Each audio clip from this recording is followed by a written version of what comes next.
now, ladies and gentlemen, let's call upon the next speaker on stage, Mrs. Swati Jain, and she's going to throw light on power of microgreens, your kitchen's secret weapon. Good evening, everyone. It's a pleasure to be here amongst all of you today and introduce you to the amazing world of microgreens. So what are microgreens? So we all know that a big, beautiful broccoli is a great source of minerals, vitamins, and so much more. Kale, that is loaded with antioxidants and essential vitamins, or for that matter, a very humble spinach that is packed with plenty of minerals and iron. We know that the list of these nutritious vegetables is rather long. Now imagine if we could harness up to 40 or even 50 times the nutrients out of these already magical vegetables. The good news is we can by consuming the tiny edible greens that are grown from the seeds of these vegetables, which we lovingly call microgreens. Botanically, they are one of the growth stages of a plant and fall in between the sprout stage and the baby green stage. So let us understand this in greater detail. I have this broccoli here. It's about 150 grams in weight minus the stalk. And these should be about 3 grams of broccoli microgreens. So though tiny, these microgreens are packed with vitamin C, vitamin E, and many other nutrients that make them an ideal pick for preventing and treating several ailments that are related to the heart, eyes, and digestion. They are also a very, very, great source of sulforaphane, which is a powerful cancer-fighting compound. Moreover, since we've just harvested them, they're also brimming with a lot of living enzymes, which are essential for the absorption of these nutrients by our body. See, a linear definition of microgreens would be they are up to 50 times more nutritious than their mature counterparts. So these are broccoli microgreens, and this is a broccoli, and nutrition-wise, yes, but that does not mean that, we can stop having our vegetables, because fiber is just as important as, other nutrients. So we have to have our vegetables, and, microgreens can make for a good supplement. So let me now highlight a few properties of microgreens for you. Like I said, they're up to 50 times more nutritious than the fully grown vegetables. They're harvested when they're less than 14 days old and 1 to 3 inches in height. They are packed with antioxidants and nutrients that strengthen our immune system. They're a rich source of vitamin A, B, C, and K, and they are abundant in phytonutrients that keep the diseases and infections at bay. So you might wonder, what is it that makes microgreens a superfood? So a seed goes through various growth stages before it finally becomes an adult plant. And one of these stages is the microgreen stage, which is marked by rapid growth and continuous activities. During this stage, the seed accumulates all the nutrients that it requires to grow into a mature plant and becomes a concentrated source of the same, hence a superfood. And what's amazing is that the might of these superfoods is not just being realized on the planet, but even beyond. NASA too believes in the power of microgreens. Microgreens have been identified as one of the most nutritious space crops for the astronauts because of their ability to mitigate health issues associated with long-term space habitation, such as bone and weight loss, changes in blood cell production, changes in the central nervous system, radiation-induced cellular damage, to name a few. Having said that, growing microgreens is not a rocket science. You can easily grow them out of the seeds in your kitchen and supplies at home. I'll shortly take you through the growing methods, but before that, how about we play a little game? Can I invite a few of you to please come forward? You have to taste these varieties and guess their names, and take my word for it, they're delicious. So any guesses which variety is this? Radish. So this is my favorite. About 10 grams every day. This much. This should be a good enough quantity to be had every day. Yeah. No, not anymore. So I'm basically into knowledge sharing, and I supply across Delhi NCR. So all the seeds, most of the seeds, I would say, can be grown as microgreens, and they're up to 50 times more nutritious. So would you like to explain the flavor a bit to the participants, who did not get a chance to try these? As the ladies here just mentioned, the microgreens had a very sharp flavor. So the flavor here is the indicator of the fact that even the nutrients are concentrated at this stage, right? So we figured so far that microgreens are extremely nutritious, they're very delicious, and I think these are enough and more reasons to start growing our own crop. What do you think? I'll take you through certain seeds which should not be grown as microgreens, but yes, there are around 2,000 varieties of seeds that can be grown as microgreens, and our session today typically revolves around the seeds from the kitchen. So you really don't have to go out, buy any seeds, anything. You can go home tonight and start growing your crop of microgreens. So before I take you through the growing methods, I'll briefly take you through the varieties from the kitchen and the benefits associated with them. The booklets in front of you also speak about, a lot of other varieties. They are amazing in flavor and they are very, very nutritious. Okay? So mustard microgreens, they have a sharp wasabi-like flavor and they help in controlling your cholesterol levels. They prevent anemia, they detoxify your body, and they also protect your lungs. Sesame microgreens or til microgreens, they strengthen your bones and teeth. They help in restoring normal sleep patterns. They improve brain function. And they also enhance your athletic performance. If you're into gymming or running, sesame microgreens can be a great pick for you. Fenugreek or methi microgreens, they help in controlling your blood sugar levels. They also help in lowering fatigue. They help in relieving congestion, and they also improve digestion. Basil microgreens, they're one of my favorite, but the best time to grow them is summers, so do not attempt growing them right now. Improve the gut health. They're anti-inflammatory in nature. They also mitigate stress issues. Then there's flax or alsi. It helps in improving digestion. It's great for skin and nails because it is a very good source of omega-3 fatty acids. It helps in weight loss. Then there's horse gram or kulti. It's a pahadi dal. And it helps in maintaining healthy bones and teeth. It improves digestion and it also increases your energy levels. The season is very important. Grow summer varieties during summers and winter varieties during winters. You can take a picture if you want. Because if we get too experimental and if we swap the varieties and the seasons, we are quite likely to get disappointed. So I've done the hard work here. You can just choose these varieties and grow them as per the season. Yeah, kala chana, mustard also can be grown throughout the year. And kala chana is actually nature's own chart, It has this namkeen and khatta flavor, so it goes quite well, with the Indian cuisine as well. But we have to wear a farmer's hat with complete responsibility. There are certain seeds that we should never be growing as microgreens. They are rajma, rhubarb, quinoa, ragi also, brinjals, tomatoes, chilies, peppers, potatoes, gourds also. Personally, I love cucumber microgreens, but, what happens with cucumber is, even if you get a little kadwa piece of cucumber, it just gets onto you. So the same can happen with cucumber microgreens also, so you should avoid growing gourds per se. So today I'd be taking you through two methods of growing microgreens. You can use either of the two for growing almost all the varieties of microgreens on this planet. Yeah? So let's begin with the first method. I'd be growing mustard microgreens out of this method. Okay? So I have these mustard seeds here. I took organic mustard seeds from the kitchen, the same ones, with which you put tadka in your dals and sabzis, okay? So the same mustard seeds. I had soaked these for 5 to 6 hours. Then I basically, discarded the ones that were floating on the top and rinsed the ones that had settled to the bottom.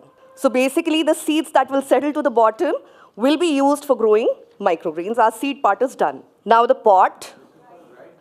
Rai. Moti rai, basically. Now the chota one. I feel the badi sarso grows better than the chota one. It is also sharper in flavor. Black sarso, the bigger one. Now we need a growing medium, right? So I'm going to use these cornstarch pots here. You can also use juice cartons, milk cartons, food delivery and takeaway boxes, the boxes in which we get mushrooms, cherry tomatoes, grapes. So even those can be used for growing. Ekdam wo use kar sakte hain aap. You can also, this is cornstarch. Cornstarch, yeah. It is entirely up to you. I basically promote the idea of recycling. So you can use those food delivery and takeaway boxes. The egg trays also, empty dahi ka dabba, anything. Any container which is shallow and in which you can make some holes, right? No metal stuff, yeah, because you will not be able to make any holes in it. This is mitti, we can use mitti as well. That's not a problem. So now I'm going to make some holes in my pot at the bottom. And I'm doing this for 2 reasons. So these are about 9-10 holes, right? These are enough. And I'm doing this for 2 reasons. One is to prevent waterlogging, because if the water gets accumulated in my pot, it'll destroy my crop of microgreens. So we have to, create ways to let the excess water out. The second reason is basically, to water the microgreens when they grow taller. I'll demonstrate that method to you, but in a short while. Just like the seeds, even our soil should be untreated. There shouldn't be any chemicals, fertilizers, or anything nasty going in it. So I have the soil here. This is how the texture of the soil should look like. It shouldn't be very fine. It shouldn't be very coarse. Yeah? So you can use the soil from your garden or house plants, or you can also, pick up any organic potting mix from a nursery nearby or Amazon. It is entirely up to you. Now what I'm going to do is, I'll take my pot, I'll fill it with some soil. Please do not wear any gloves or anything, okay? I mean, this is the idea of growing your own microgreens. Get your hands dirty, be with nature, enjoy the whole process, okay? Yes, wheatgrass is also a microgreen, but it is grown slightly differently. You'll have my contact details in the booklet, so if in case you want to attempt growing wheatgrass, you can always get in touch with me. So I filled this pot with soil. It should be a little below the brim. Now I'm going to tap this pot a little to aerate the soil and create a smooth surface to sow my seeds. Next up, I'll take my spray bottle. If you don't have one, you can also use an old Colin bottle. Just clean it up nicely and use that for growing microgreens. So I'm going to spray little water on top of the soil and make it slightly moist. We don't want the soil to be dripping wet. It should be slightly moist. Now, with the help of a spoon, I'm going to take my soaked and rinsed mustard seeds and spread them on top of the soil. The seeds should basically, look like a carpet. We don't want too much of overlapping. The seed density is very important. So we're not going to add too many seeds. It should look like a carpet, but no overlapping. Now, I'm going to sprinkle a little more water on the seeds. Now, take a tissue or any cloth and wipe the edges of the pot. We don't want extra water, otherwise it could lead to the formation of mold. So we will wait for the water to get completely absorbed by the seeds in the soil, and then we will cover it with a perforated lid. So I'm using another pot here, and I'm going to make some holes in it to create a lid out of it. If you do not have two pots of the same kind, you can also use a piece of cardboard or a thick sheet of paper or an aluminum foil. Just remember to make holes in it. Otherwise, your microgreens will catch mold. We'll cover our pot with a lid and keep this in a place that receives daylight and is well ventilated. So today is day 1 of sowing our seeds. Now in the night before we go to bed, we are going to lift the lid, spray some water on the seeds, wait for it to get completely absorbed by the seeds in the soil, wipe the edges, and cover it back. So today is day 1, it's over. Day 2, again, lift the lid, spray some water on the seeds, wipe the edges, cover it back with the lid. Day 2 evening, we're going to do the same thing. So we will water our microgreens twice daily. Day 3, again, we will do the same thing. By the end of day 3 or the beginning of day 4, you'll see that all your seeds have germinated, okay? And this is how your seeds will look like every day. So every day, this is why it is so gratifying, so fulfilling, so much fun, because you get to see them growing every day, and especially for the urban population like ours, we're impatient. We know that, right? So it is really wonderful to see this crop growing so fast. Absolutely, and they are so potent. You don't have to, grow them in, big pots. You don't need a lot of quantity of microgreens. It's great. So basically, on day 4 or on day 3, when your seeds have completely germinated, you will remove the lid, and you will start watering your microgreens from the bottom. Okay. Remember, I told you that we are making holes in this pot for 2 reasons. Yeah, the second one was to water the microgreens. I'll just tell you how. So take any dish, tray, thali, tub, anything. Fill it with some water. Day 4, yes.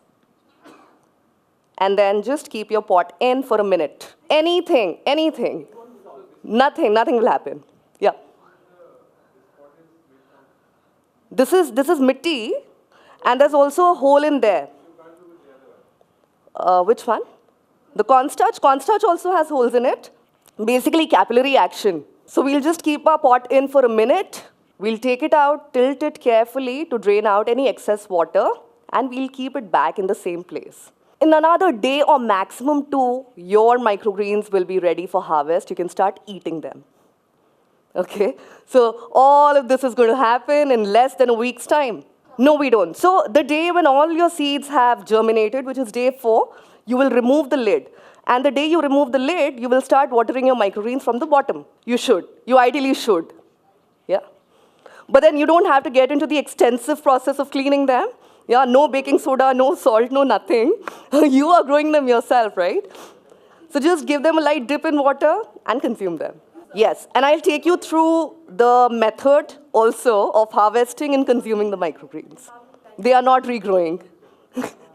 No. No. I wouldn't advise you to do that because the root system of the microgreens is very dense. You'd not be able to clean the soil. You'd not be able to, segregate the residue. It won't be possible, which is why I'm saying use smaller pots. Yeah, correct. You just need to consume the stems and the leaves. That is about it. Yeah? So you have to put them in daylight. You don't need direct sunlight for growing microgreens. So just put them in a well-lit room, and it should also be well ventilated. That is just about it. These, when they are grown, you don't have to. While they are growing, yes, you have to cover them with a lid until the time when the seeds have completely germinated. Yeah. So the lid is basically to, provide the growing seeds with the right kind of an environment. There is the right kind of humidity, the right kind of warmth for the seeds to grow. After they have germinated, we'll just water them from the bottom. See, it is entirely up to you, I mean, there are restaurants in Delhi which are serving microgreen salads also, just microgreen salads. There are nutritionists who are recommending 30 ml of microgreens juice to be had every morning. Now, 30 ml, to get 30 ml juice, you really need to harvest a lot of microgreens. Yeah? So my 10 grams is basically a safe quantity to be had. 10 grams would be this much. So you can split it across the day. Yeah. All put together should be 10 grams. Absolutely. But they are not going to harm you, I mean, for them to harm you, you really have to have kgs and kgs of this. So, and we're not doing that, so don't worry. Yeah, every day. Certainly, choose your pick. And all the microgreens have different flavors. So coming back to the second method of growing microgreens, this is our first method. The second method is basically used, for seeds which are slightly bigger in size, okay? Seeds like kala chana, chola, fenugreek, mustard, horse gram. These are the bigger sized seeds. I have whole masoor or red lentils here. That's the first method for growing microgreens. I'm taking you through the second method of growing microgreens, which is basically applicable for the bigger sized seeds. Mustard is small. That can be grown like this.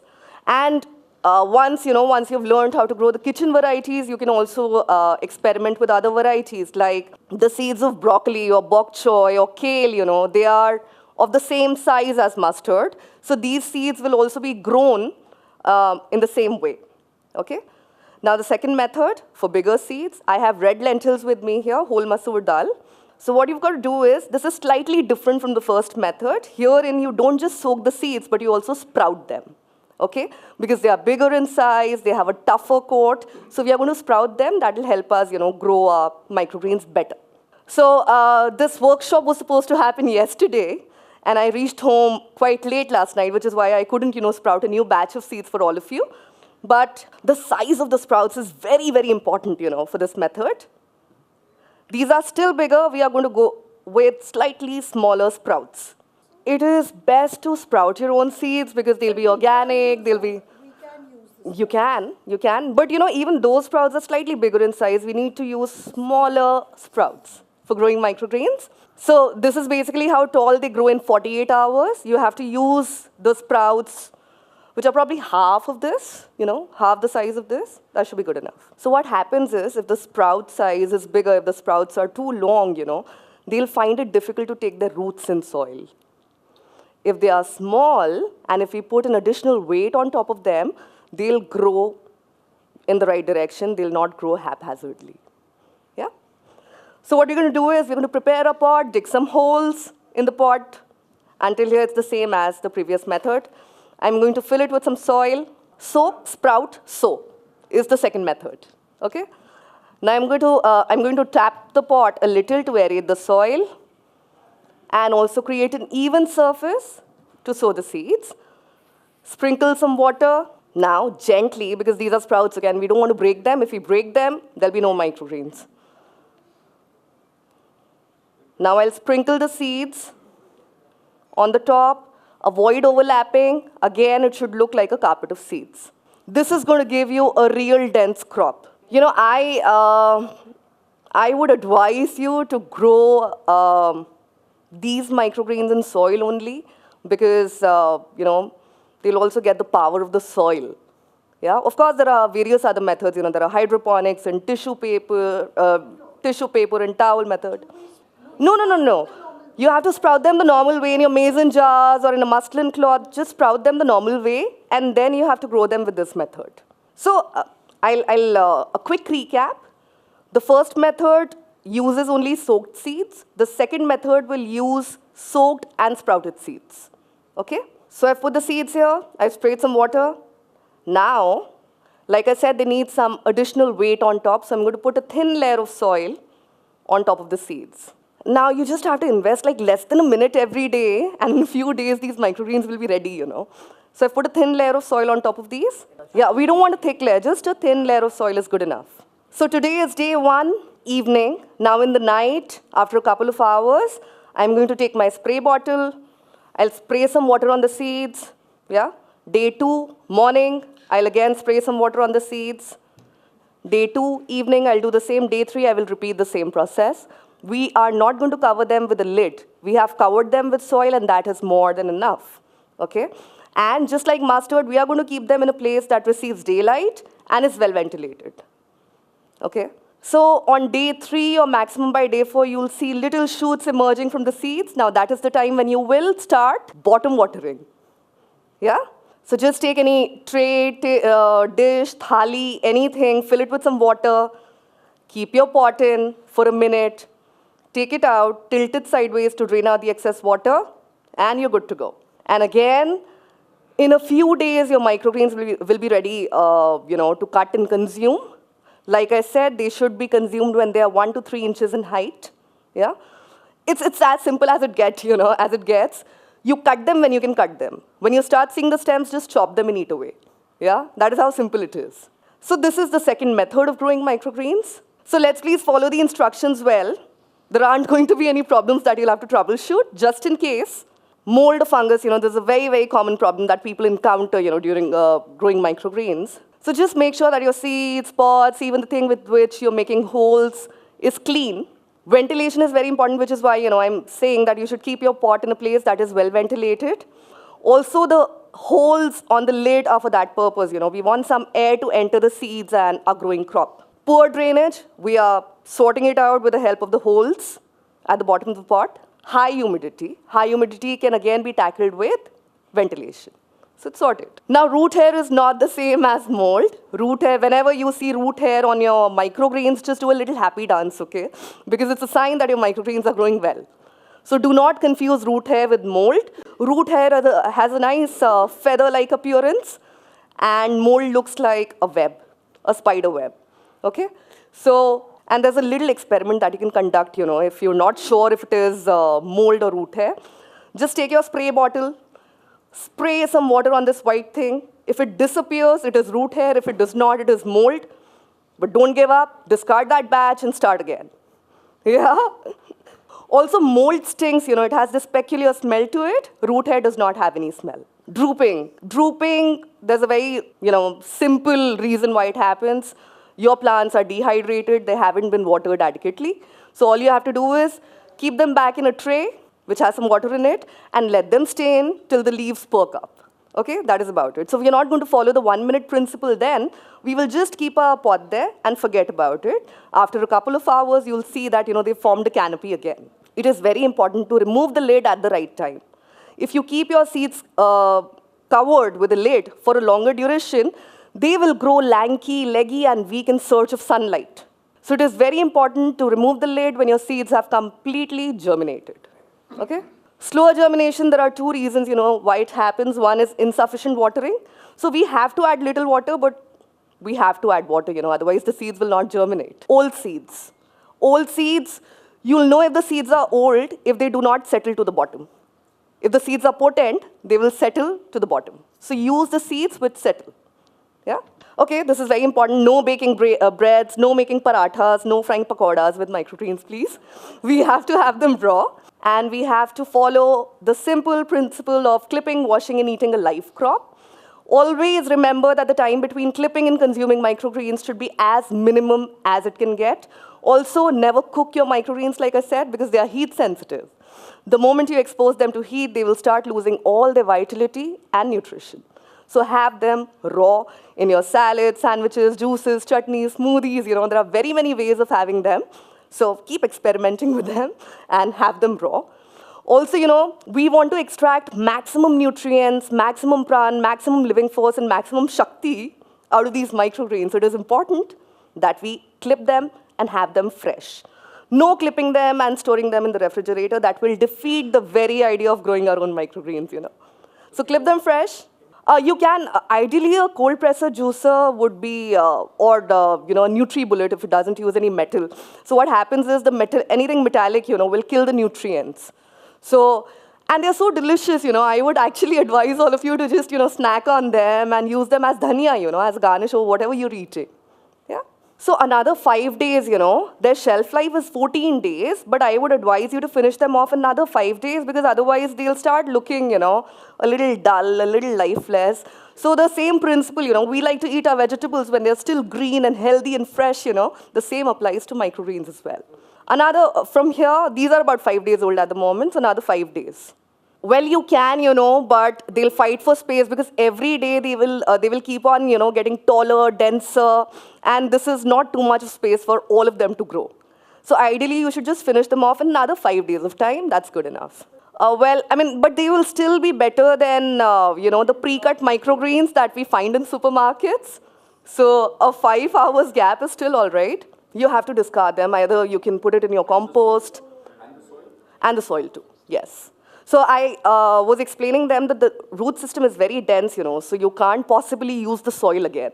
So it is best to discard this or use it in compost. Now temperature, humidity, the nature of seeds, quantity of water, everything is very, very important. But there's one more thing which is very important, and that is the energy with which you grow your microgreens. Okay?